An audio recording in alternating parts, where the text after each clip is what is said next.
세계인의 존경을 받은 분이 있습니다. 여러분 아시겠지만은 지미 카터 대통령입니다. 그는 뇌암이 발견되었을 때 이제 자신은 하나님의 손에 달려있다 하면서 죽음을 준비했습니다. 그런 와중에도 가난한 사람들에게 집을 지어주던 봉사활동을 쉬지 않았습니다.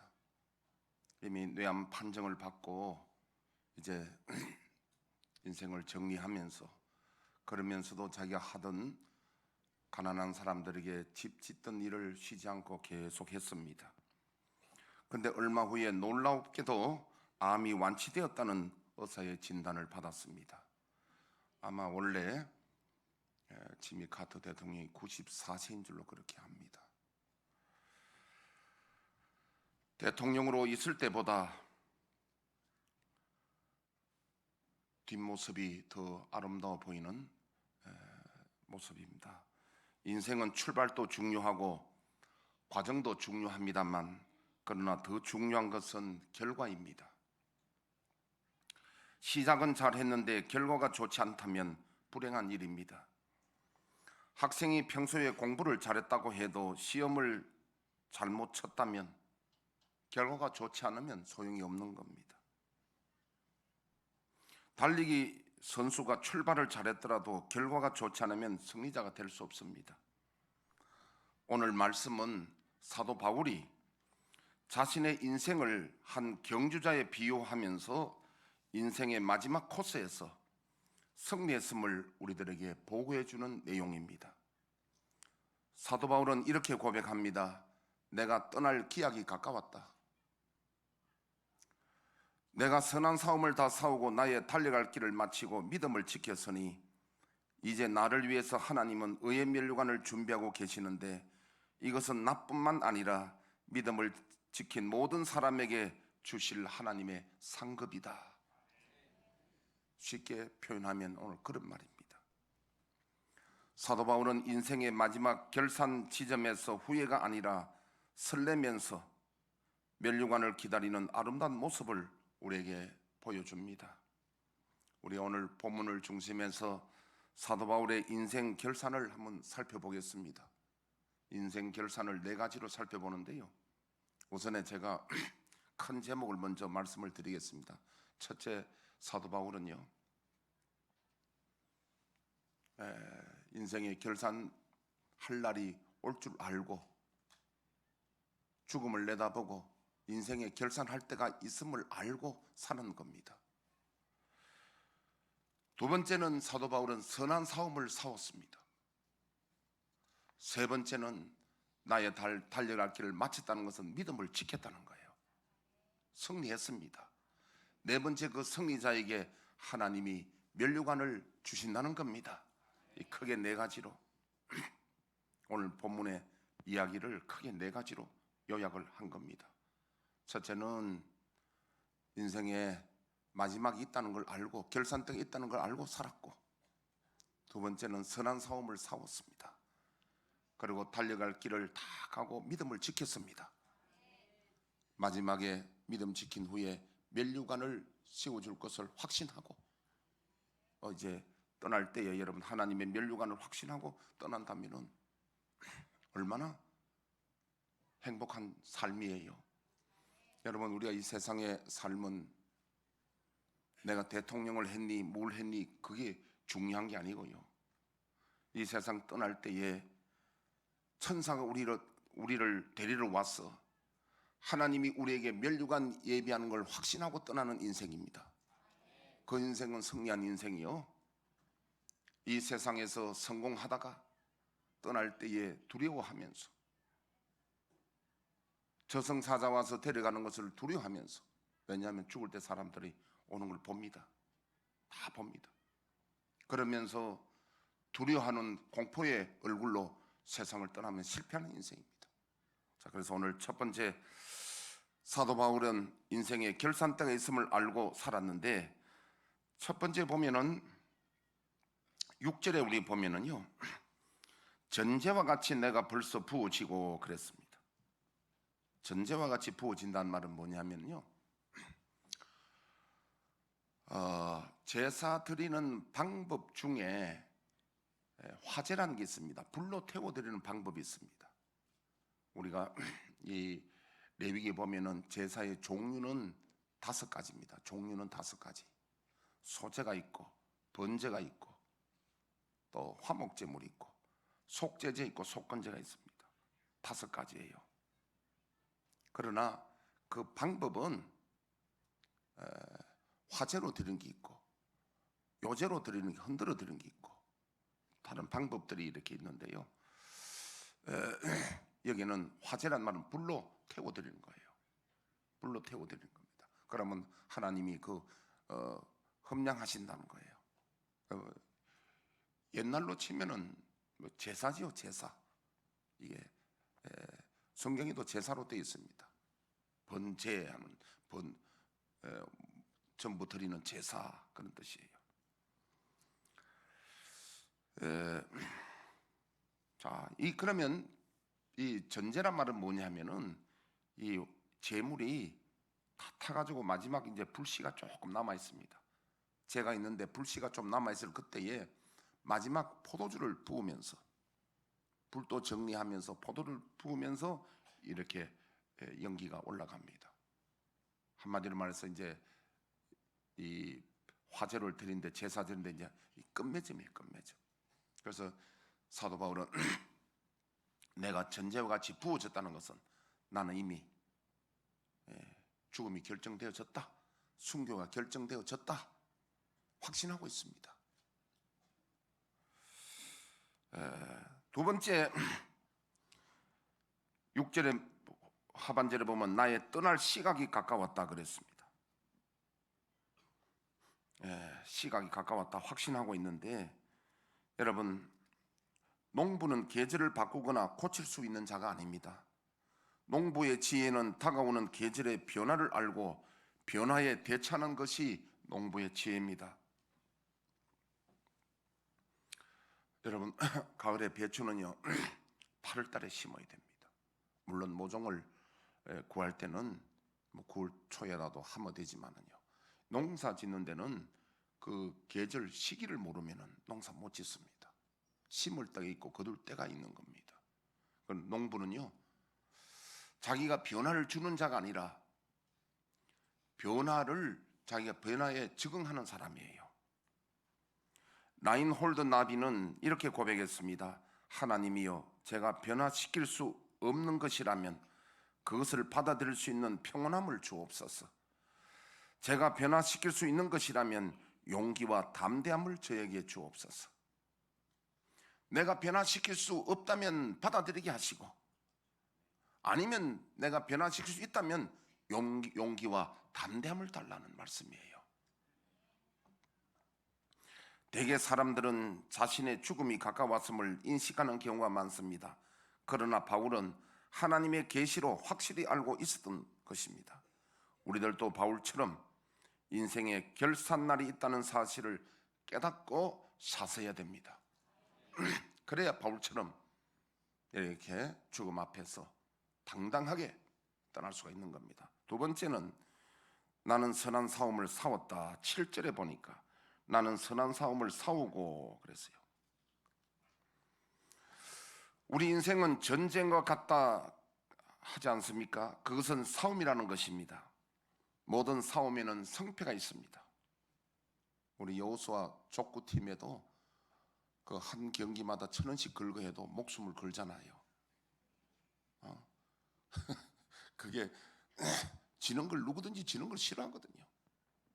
성패가 다 걸려 있습니다. 그건 우리가 그냥 재미로 저도 괜찮고 하지만은 우리 인생의 싸움의 성패에 우리는 다 승리해야 됩니다. 사도 바울은 싸움에서 승리를 선언하고 있는데 선한 싸움을 싸웠다. 근데 선한 싸움이 뭐냐? 혈과 육에 대한 싸움이 아니라 영적인 싸움이요, 신령한 싸움입니다. 싸움에서는 승리자에게만 영광이 있고 상급이 있습니다. 선한 싸움의 대상이 무엇입니까? 첫째는 우리가 선한 싸움의 대상은 자기 자신입니다. 성경에도 넘어진 많은 사람들은 자신과의 싸움에서 실패한 사람들입니다. 사회에서 명성을 떨쳤던 사람들이 한순간에 무너지는 것을 살펴보면 결국 자신과의 싸움에서 무너진 사람들입니다. 우리 사사기 13장에서 16장 보면 삼손이 나옵니다. 삼손이라는 사람은 나귀뼈 하나로 1,000명을 죽일 수 있는 힘을 가졌지만 정작 자신의 목마름을 해결하지 못하고 정욕에 목말라서 결국 사막에 쓰러져 있는 모습을 봅니다. 신앙은 무엇보다도 자신과의 싸움입니다. 그래서 사도 바울은 고린도전서 15장 31절에 나는 날마다 죽노라고 했습니다. 우리는 절망과 분노 그리고 육신의 소욕과 늘 싸워 이기게 됩니다. 이기는데 여러분, 여기서 우리가 가장 핵심을 놓치지 말아야 될 것은 우리는 우리 힘으로 이길 수 없습니다. 전적 하나님의 신의 성령의 은혜가 있어야 됩니다. 그래서 갈라디아서 5장 16절을 보면요, 성령을 쫓아 행하라. 그러면 육의 소욕을 이루지 아니한다는 겁니다. 하나님의, 저는 오늘 와서 강경산에서 기도하는데 무엇을 우리가 하늘을 돌아보면서 회개를 하느냐 하니까요, 제 마음에 혹시 하나님 아니고 내가 할 수 있다고 생각했는 거 있으면 그거 교만이거든요. 우리는 하나님의 은혜가 아니면 아무것도 할 수 없음을 한순간도 놓치지 말아야 되는데, 혹시나 내가 하나님 아니라도 내가 할 수 있다는 생각을 가졌나 하는 생각을 가지고 제가 돌아보면서 하나님 앞에 그런 기도도 했습니다. 혹시라도 내가 하나님 없이 내가 할 수 있다는 생각을 가졌다면 그거 범죄인데 용서하여 주옵시고 이 죄가 2020년은 넘어가지 않게 하옵소서. 내가 전적 하나님의 은혜여야 된다는 걸 알 때 타인에게, 다른 사람에게 우리가 긍휼을 베풀 수 있습니다.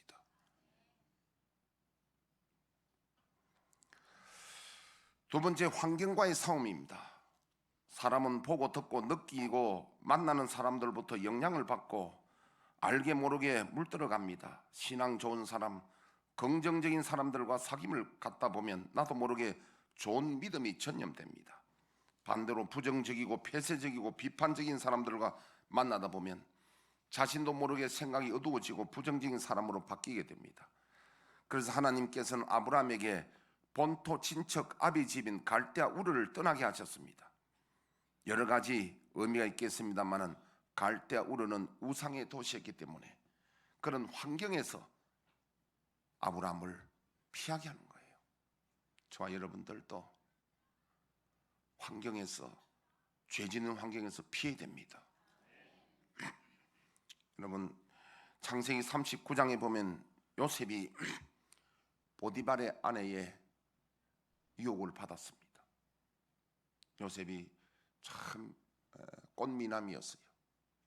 유혹을 받았는데 요셉이 그걸 거절해도 나중에는 어려운 상황이 생길 때에 거기서 도망칩니다. 장소를 벗어납니다. 여러분, 술집에 가서 주여 지켜주옵소서 하는 것보다는 안 가야 됩니다. 그는요.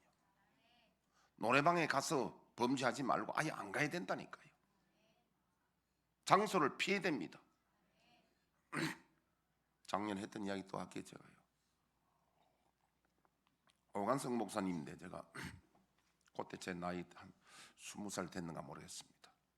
청년 때에 오관성 목사님이 우리 교회 부흥에 오셔가지고, 근데 내가 딱 기억나는 게 몇 개 있지만은 그분 간증이 기억이 납니다.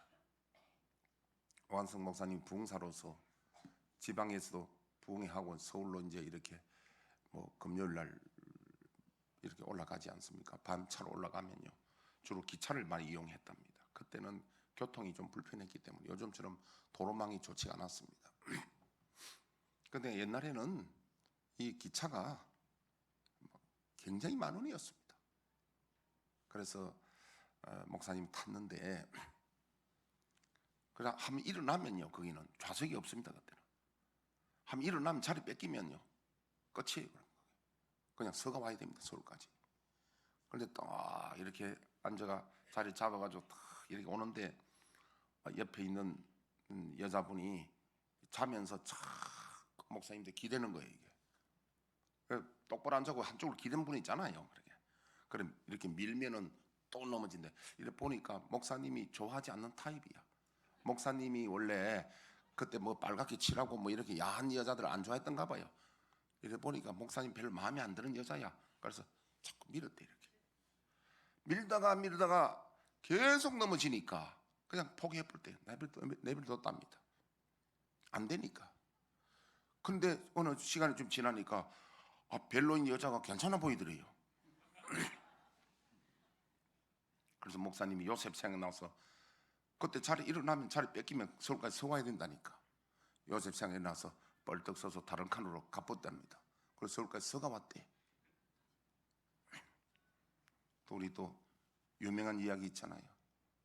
시골 옛날에 그 비포장 도래에 가는데 옆에 있는 어떤 사람이 크루찬이 탔는데 옆에 여자가 탔어요. 근데 보니까 마음에 안 드는 여성이야. 그래서 막 부딪히잖아요. 그래서 기도를 어떻게 했냐면 주여 지켜주옵소서 그랬답니다. 돌아오는 길에 또 여성 탔는데 이번에 마음에 드는 여성이 탔어. 막 부딪히니까 주여 뜻대로 하옵소서 그랬답니다.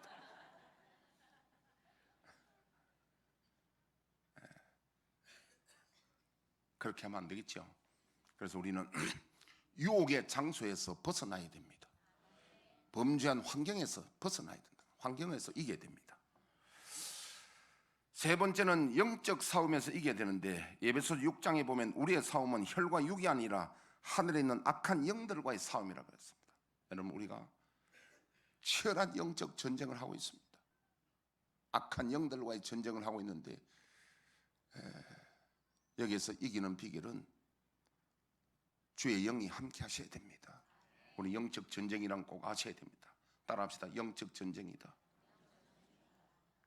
그러니까 지금 많은 크리스찬들이 뭐 저로부터 포함해서 많은 크리스찬들이 지금 우리가 전쟁하고 있는 이 전쟁이 내가 하나님의 군사인지 아니면 이 마귀인데 내가 완전히 이 놀이개처럼 지금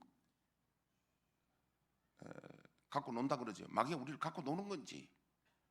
그리고 때로는 보면 마귀 짓도 합니다. 마귀 종짓도 해요. 물론 뭐 저라고 예언은 아니겠습니다만 우리 자세히 한번 생각해 보십시오. 나 말고 다른 사람 보면은 마귀 종짓하는 사람들이 많이 보이잖아요. 그러면 뭐냐면 나도 그럴 수 있다는 겁니다. 우리가 정신 차리고 영적 전쟁이라는 걸 알아야 됩니다. 혈과 육에 대한 전쟁이 아니라 악한 영들에 대한 싸움이라는 걸 아시고 우리가 항상 깨어 있어야 되고 예수님의 성령으로 말미암아 영적 싸움에서 이기기를 바랍니다. 그래서 바울은 선한 싸움을 싸웠다 그러고요. 그 다음에 나의 달려갈 길을 마치고 믿음을 지켰다 그럽니다. 믿음을 지켰다. 그러니까 결국 승리했다는 겁니다. 그 싸움에서. 마태복음 24장 13절에 끝까지 견디는 자가 구원을 얻고 계시록 21장 7절에 이기는 자가 하나님의 나라를 유업으로 받습니다. 이겨야 됩니다. 결국은 사도 바울의 이야기는 죽음 앞에서 나는 이런 마지막 결산 때를 바라보고 살았고 또 나 앞에 있는 선한 싸움을 싸우되 나의 달려갈 걸 마치고 내가 믿음을 지켰다. 저와 여러분들도 오늘 우리 2019년 마지막이처럼 내 인생의 마지막 시간이 오거든요.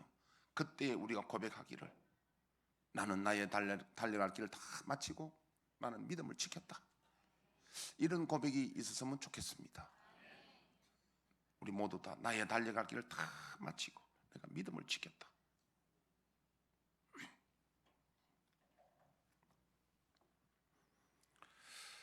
성경에 나타난 위인들은 승리자들입니다. 공통점은 믿음을 끝까지 지킨 자들입니다.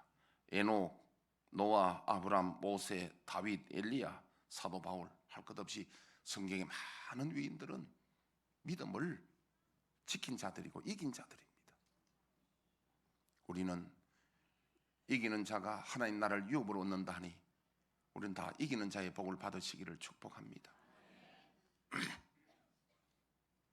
우리 김장님이 아까 기도 때 했습니다마는 가락제일교회 2020년에는 성령의 권능이 크게 나타나는 교회 되게 달라고, 교회뿐 아니라 우리 개인적인 한 사람 한 사람에게도 2020년에는 성령의 권능이, 예수님의 영이 함께 하셔서 이기는 자들 다 되기를 축복합니다. 네 번째, 승리자에게 면류관이 예비되어 있습니다. 8절에 보니까 이제 후로는 나를 위하여 의의 면류관이 예비되었으므로 주 곧 의로우신 재판장이 그날에 내게 주실 것이며, 그러니까 세상을 떠나는 사람이 예수님이 면류관을 준비해 놓고 계신다는 걸 확신할 때에 여러분 죽음이 두렵겠습니까? 그는 죽음이 두려운 것이 아니라 새로운 출발로, 여러분 죽음이란 것은요, 우리가 나그네 생을, 이 생을 마감하면서 새로운 우리의 갈 길이 출발되는 시간이 거기에요. 그래서 어떤 사람은 영생의 길로 출발되고 어떤 사람은 영벌의 길로, 두 갈래 길로 가는 출발의 시점이 죽음이에요. 없어지는 것이 아니고, 사도 바울은 면류관이 주어질 것을 확신하고 그 다음 친절하게 내게만 아니라 주의 나타나심을 사모하는 모든 자에게 도다. 그러니까 저와 여러분들까지 이야기를 합니다. 우리들도 바울처럼 살면은 면류관이 예비되어 있다. 그래서 오늘 말씀을 마치도록 하겠는데, 저와 여러분들은 인생의 결산의 때가 있는 줄로 확신하면서 선한 싸움을 싸워 나가시기를 바랍니다. 싸움은 우리가 이기는 게 아니고 우리의 대장 되신 예수님이 함께 하실 때 싸움을 이길 수가 있고, 할렐루야. 그리고 나의 믿음을 지키는 자가 돼서 이기는 자가 되고 끝까지 믿음을 지키는 자가 되셔서 모두 다 면류관 받아서는 복된 분들이 되시기를 축복합니다. 예, 제가 기도하겠습니다.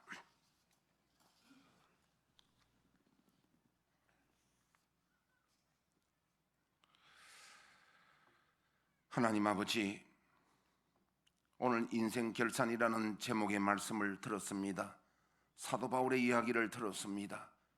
우리들도 사도 바울처럼 이 세상 떠날 때에 나의 달려갈 길을 다 마치고 믿음을 지켰다고 고백하고 주님이 의의 면류관을 준비하고 있다는 고백이 우리들의 고백이 되도록 복 주시고 이끌어 주옵소서.